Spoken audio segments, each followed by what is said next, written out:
you really hate Sean Combs. Why would they be thinking that? Because of the things that you post on Instagram, because of the... Look at this. And let's stop for a second and do say that I hated him enough to hire his kids. And we've never done anything to each other. So it's just competitive energy and things that you say about other artists while you're in it. There's a point where it kind of gets aggressive. He says, like, you're going to find out. Like how I'll handle this. And that's an attorney want to be combative with another attorney. That's not like your publicist would say those. Right. But one time walking in the studio and it was like a small gap and bleak beans. Everybody was in there and I was like, man, I'm telling you, man, y'all got a chance right now. Just flood it. Put out a lot of music because 50... This didn't sound like a casual interview. It didn't read like a throwaway post. It landed like a door getting kicked open at a Hollywood afterparty nobody thought would ever get raided. 50 Cent steps up, starts talking, and suddenly the room goes quiet. Not because he whispered, but because what he hinted at felt too loud to ignore. When he lifts the lid on Hollywood, the names don't stay anonymous for long. And before anyone can pretend this is just another troll moment, Diddy and Beyoncé are suddenly orbiting the fallout like planets pulled into a gravity well they didn't schedule. This wasn't a neat expose with bullet points and disclaimers. It felt like a pressure release. A series of breadcrumbs dropped with the confidence of someone who knows exactly how the internet works. And the internet? Oh, it recognized the tone immediately. Screenshots spread, clips looped, timelines froze. Mid-scroll. If you thought celebrity feuds were loud, this made the Kardashians look like they're arguing in a library. Because when 50 Cent talks, people listen not because he's always right, but because he's always interesting. And when his commentary starts brushing up against the most protected names in the industry, the conversation shifts from gossip to what are they not saying. This didn't feel like shade. It felt like a curtain twitching open just enough to make everyone lean forward. It started the way Hollywood scandals always do now. Not with court documents or official statements, but with a vibe. A tone shift. A few words dropped with just enough confidence to make people pause mid-scroll. 50 Cent didn't announce an expose. He didn't publish a manifesto. He did something far more effective, he implied. And in an industry built on silence, implication is gasoline. When 50 starts talking about Hollywood's real rules, people don't hear jokes, they hear experience. This is someone who survived boardrooms, beefs, blacklists, and billion-dollar grudges without ever mastering the art of shutting up. So when his commentary begins orbiting the biggest, most protected names in the game, the internet recognizes the frequency instantly. This wasn't trolling. This felt deliberate, calculated, like someone flicking a lighter just to see who flinches. The moment Diddy and Beyoncé's names started hovering near the conversation, the temperature jumped. Not because of what was explicitly said, but because of what wasn't. Hollywood runs on omission. The real stories don't get told. They get danced around until everyone understands them without anyone admitting it. And 50 knows that language fluently. He doesn't accuse, he frames. He doesn't explain, he lets the internet finish the sentence. Clips spread like wildfire, short, cropped, context light on purpose. Captions screamed, "This goes deep," because mystery travels faster than facts. People replayed the footage, not to hear new words, but to read body language, tone, timing. The internet treats moments like these the way conspiracy theorists treat grainy footage. If you look hard enough, meaning will appear, and meaning appeared. Fast. Timelines froze because this didn't feel like a normal celebrity back and forth. This felt like someone lifting the corner of a rug people weren't supposed to know existed. When Diddy's name enters any controversy, the internet doesn't ask questions, it starts connecting dots it's been saving for years. Old rumors, old interviews. Old. Why did that disappear? Moments suddenly feel relevant again. Not proven. Relevant. Beyoncé's name being anywhere near the conversation added another layer entirely. Because Beyoncé isn't just a celebrity, she's an institution. A brand polished to near perfection. She represents control, precision, and silence done right. So when her name gets pulled into any narrative involving chaos, People panic scroll. Not because they believe everything, but because the idea alone feels disruptive. And that's the key. Disruption. 50 Cent doesn't need receipts to disrupt. He is the disruption. He understands that Hollywood power doesn't collapse from exposure, it cracks from discomfort. From forcing conversations nobody wants to have publicly. From making protected names trend next to uncomfortable words. The internet doesn't need proof to get curious. Curiosity is enough. Reaction channels jumped in immediately, breaking down the comments like they were decoding ancient texts. Every pause got a paragraph. Every smirk got a theory. People asked the same question in 1,000 different ways. Why say this now? Timing is everything, and the timing here felt intentional. Hollywood has been wobbling under its own weight lately, and 50's commentary landed like a stress test. The sarcasm online was ruthless. Memes compared the situation to a Hollywood Jenga tower with someone yanking out the wrong block. Others joked that 50 didn't expose anything, he just turned the lights on and let people see what was already in the room. Humor thrives when discomfort peaks, and this moment fed it perfectly. What made this phase especially volatile was the absence of immediate pushback. No strong denials. No sweeping statements, just quiet. And in celebrity culture, silence is never empty. It's interpreted, analyzed, monetized. Every hour without response became its own headline. Every delay fed the narrative that something was being weighed behind closed doors. Supporters argued that 50 was just doing what he always does, stirring the pot for attention. Critics countered that this didn't feel like a joke. The tone was too calm, too measured, too casual for something meaningless. When someone who thrives on chaos sounds controlled, people get nervous. The conversation quickly outgrew the original comments. It wasn't about what 50 said anymore. It was about what Hollywood does. Power, protection, who gets shielded, who gets sacrificed. The internet loves stories where giants wobble, even if they don't fall. Especially if they don't fall.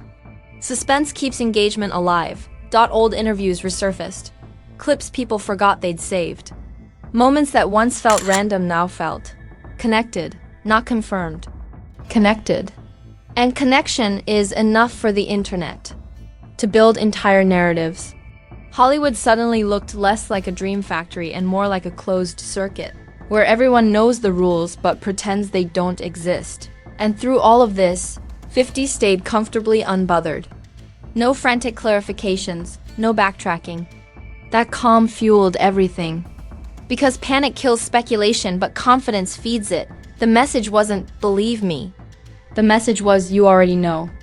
By the end of this phase, one thing was clear. This wasn't a scandal yet. It was a spark. A question mark hanging over the industry's most polished surfaces. The kind of moment that doesn't blow up immediately, but changes how people listen going forward. Because once someone lifts the lid, even just a little, everyone starts wondering what else has been kept warm underneath. Once the lid was cracked, the pressure did the rest. The internet didn't wait for confirmation, it sprinted toward interpretation. This is the phase where whispers turn into megaphones and curiosity starts wearing a trench coat. The conversation stopped asking, what did he say, and started asking, why did that land so hard? Because if this was just noise, it wouldn't have echoed the way it did. Memes exploded first. Because humor is the internet's preferred delivery system for discomfort.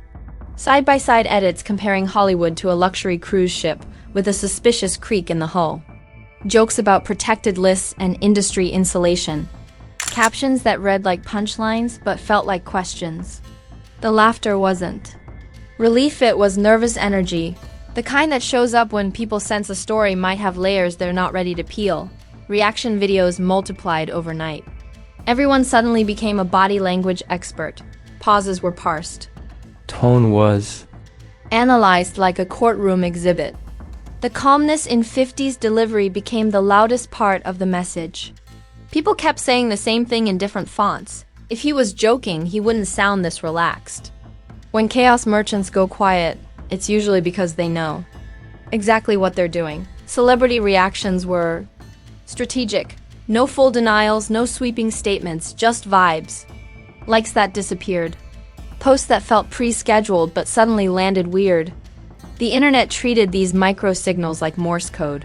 Convinced every emoji was a message and every silence was a decision.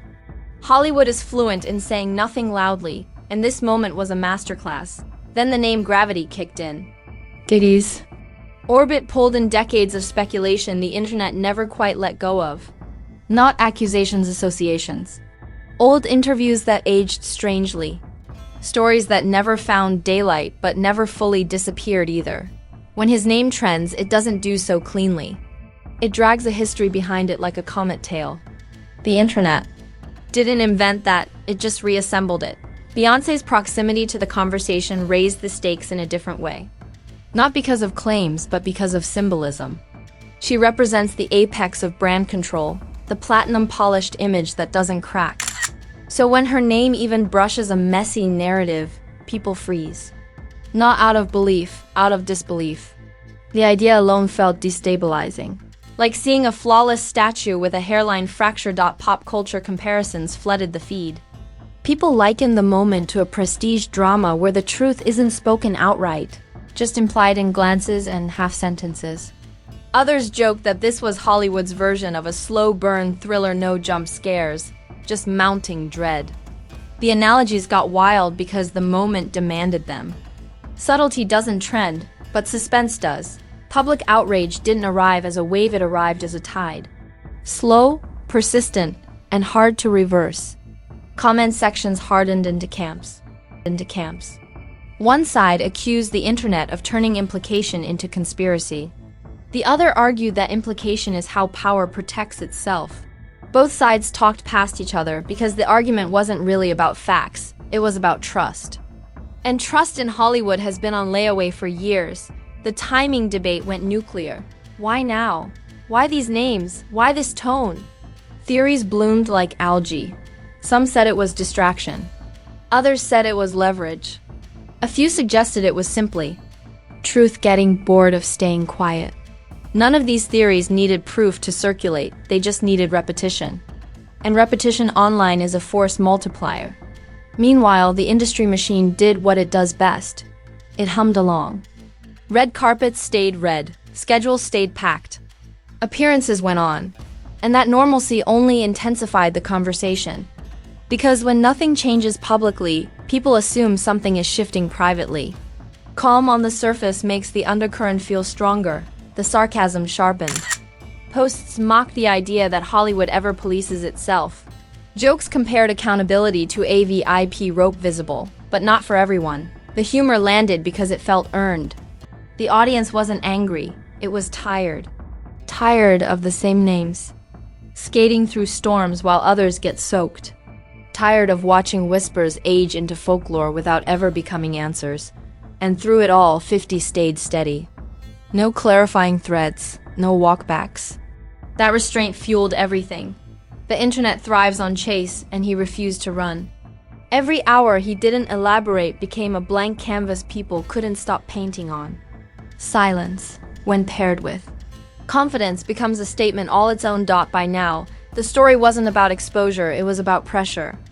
Not collapse, but stress. The kind that doesn't break things immediately, just makes every future movement louder. Every interview now feels like a test. Every public appearance gets scanned for cracks. The audience watches differently once the idea of secrecy enters the room. This is the stage where fallout becomes possible, not guaranteed, but plausible. Where relationships feel closer to scrutiny. Where alliances get reassessed quietly. Where brands measure risk with calculators that don't make noise. Nothing explodes here. Things shift. This is the phase where the lights don't flicker anymore, they stay on. Not bright enough to expose everything, but steady enough that nobody can pretend the room is dark. The jokes taper off. The memes slow down.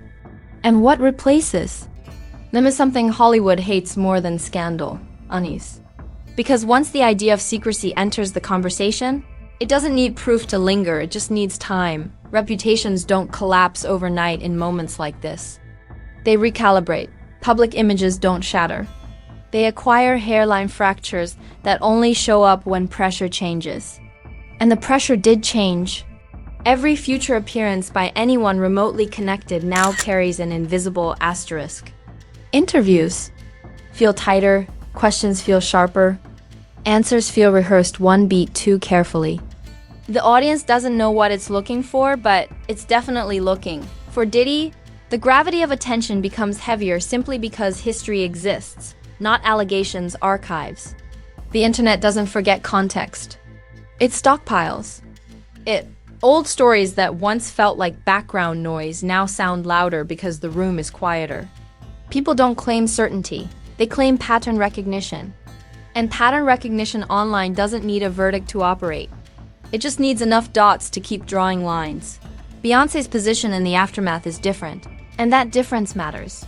She's not just protected by fame, she's protected by precision. Silence from her camp doesn't read as fear, it reads as control. But even control has a cost. When perfection exists long enough, the smallest ripple feels seismic. People watch for changes they wouldn't notice in anyone else. A pause here, a tonal shift there.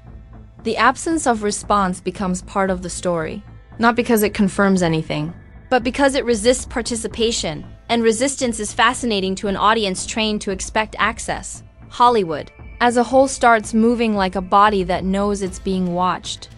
Nothing stops, nothing cancels, but subtle things happen. Guest lists tighten, talking points get approved faster, public alignments feel more deliberate. This is the part outsiders never see, where the machine doesn't panic, it adjusts. The goal isn't to erase the conversation. It's to outlast it. The audience, however, doesn't move on so easily. Curiosity shifts from "what did he mean?" to "what happens next?" That's a dangerous transition because it turns viewers into forecasters. Every future event becomes a test. A red carpet appearance becomes a temperature check. A collaboration becomes a question. People aren't waiting for a bomb. They're waiting for a signal, and signals don't have to be loud. This is also where relationships feel strained without anyone naming it. Proximity becomes a liability. Associations get reevaluated quietly. Not because of guilt, but because of optics. In Hollywood, optics aren't cosmetic. They're currency. And when the market gets jittery, even the strongest brands hedge. The public conversation cools into something colder than outrage. Expectation. Outrage burns hot and fast. Expectation sits patiently. People don't demand answers anymore, they anticipate them. And anticipation keeps eyes glued long after headlines fade. The story becomes less about exposure and more about endurance. Who can hold their image together the longest under a spotlight that won't turn off? 50 Cent's role in all this remains. Oddly central without being loud. He doesn't escalate. He doesn't retreat. He exists in that uncomfortable middle space where implication has already done its job. The internet debates whether he said too much or not enough, and that debate alone proves the point. He didn't need to reveal a secret. He needed to remind people that secrets exist. And reminders are powerful. What changes most in this stage is how people listen. Interviews get replayed with new ears. Old statements get reinterpreted. Lines that once sounded harmless now feel loaded, not because they are, but because context has shifted. That's how narratives evolve without new information. The frame changes, and suddenly the same picture looks different. The industry hates that. Because frames are harder to control than facts. Fans feel the shift too. Some double down in defense, protective of icons they've invested in emotionally for years. Others lean into skepticism, not because they want downfall, but because they're tired of mystery without acknowledgement. The split doesn't resolve, it stabilizes. Two parallel conversations running side by side, feeding off each other without ever converging. And then there's fatigue, not boredom, wariness. The kind that settles in when people realize answers aren't coming quickly, if at all. That wariness doesn't kill interest. It matures it. The audience stops chasing shock and starts cataloging behavior. That's when reputations get sticky. Not ruined, fixed in place. This is the quiet danger zone. No headlines screaming collapse. No viral apology tours. Just an ongoing recalibration where every move is interpreted through a lens that didn't exist before. The industry keeps functioning, but it functions with an awareness that wasn't there yesterday. And awareness changes. Outcomes. What lingers most is the sense that something intangible shifted. Not a revelation, but permission. Permission for people to ask questions out loud without feeling crazy. Permission to notice patterns without needing to name them. Permission to sit in uncertainty instead of demanding instant resolution. That's the real fallout. Not names trending. Not statements released. But a collective pause where the audience realizes the story isn't over, it's just entered a slower chapter. One where consequences, if they come, arrive quietly. And if they don't, the absence becomes its own commentary. Because once the lid is lifted, even slightly, it never seals the same way again. Air gets in, pressure equalizes. And everyone inside knows it. And this is where most stories would fade to black. But Hollywood doesn't get endings like that. Not clean ones, not honest ones. Moments like this don't explode and disappear. They linger. They sit in the background of every interview, every red carpet smile, every perfectly worded quote that suddenly feels a little too rehearsed. If you think this was just noise, you're missing the shift that already happened, so don't just watch this like it's another celebrity clip you'll forget tomorrow. Jump into the comments and say what everyone's thinking, because the real conversation is always louder down there than it is on camera. Smash that like button like it owes you money and keeps dodging your calls, because the algorithm only pushes what people actually react to. And if you're not subscribed yet, fix that immediately, because this channel doesn't wait for permission to talk about what everyone else tiptoes around. This is where glossy images get scratched, Power. dynamics get questioned, and silence gets treated like the loudest response of all. While other channels play it safe and recycle headlines, Fame Blueprint breaks down what those headlines mean, why they land when they do, and who benefits from the quiet. Let's be real, Hollywood doesn't fall in one dramatic moment. It cracks. Slowly, under pressure, while everyone pretends nothing's happening. And when those cracks widen, you're either paying attention or you're pretending not to see them. Stay locked in right here, because stories like this don't resolve, they evolve. New names get pulled in. Old moments get re-examined. And the truth doesn't always come out screaming. It shows up in patterns. Welcome to Fame Blueprint, where power gets mapped, silence get.